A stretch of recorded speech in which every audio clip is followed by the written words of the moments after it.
With dozens of offices dotting Vermont's main streets and nearly a century of service to Vermont's communities, Chittenden Bank has provided the kind of personal service you'd expect from a local bank. And today, through our connection to global financial networks, you'll find when you bank with Chittenden, there really is a world of difference. Chittenden Bank, member FDIC. Here's something we're celebrating. Great holiday deals from your Lincoln Mercury dealer. Here's our holiday bonus for you. A special 24-month lease on a new Mercury Villager. Only $249 a month for Villager, the minivan that drives like a car.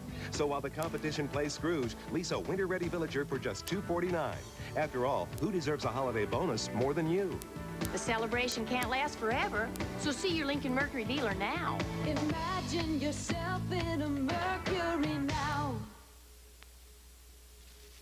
It is time for sports with Len Jennings. A lot of hockey up at the Gutterson Classic. Rough weekend for the Vermont Catamounts. It looks like they're going to be dropping out of the top 10. No matter what you name the game, there's no consolation in playing the consolation game of your own tournament. That is exactly what the Vermont hockey team encountered after losing to Minnesota Duluth in the opening round. The Ice Cats faced off against Boston College. In the first period, the BC Eagles get a chance to score.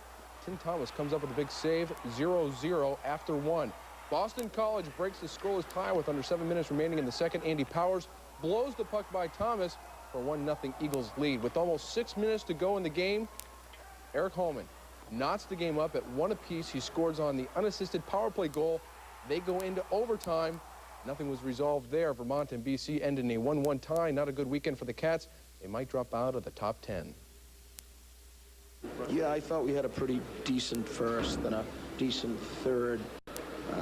I wasn't so happy with the second part of the first period, but a little bit of trouble finishing off. Two of the best goalies we've seen back-to-back all year long.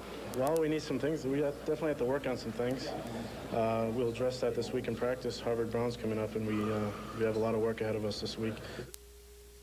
Dartmouth and Minnesota Duluth in the championship game. Mark Christian takes the pass and scores to give the Bulldogs an early 1-0 lead. Later in the first, Dartmouth's Dan Bloom will move in. He's not touched, and he scores to tie the game at 1-1. Tied at 2 in the second, Max Wickman sets up Curtis Boyce for the backhand game winner. Minnesota Duluth holds on for the 3-2 victory. They take the Holiday Classic Championship. In women's college hockey, Dartmouth lost to Northeastern 3-2 on the high school front. U32 shut out Montpelier 6-0. The Chicago Bears scored 73 points against the Redskins in a 1940 playoff game. The Lions managed 59 against Cleveland in 1973. As for the third highest points scored by a team in a playoff game, well, that happened today. Rodney Peete shows up his former team, the Detroit Lions, in the NFC wildcard. The Philadelphia quarterback goes long to Fred Barnett for the touchdown. The Eagles scored 31 points in the second quarter. Rob Carpenter comes down with the Hail Mary pass to end the half. 38-7 Philadelphia. The scoring barrage continues.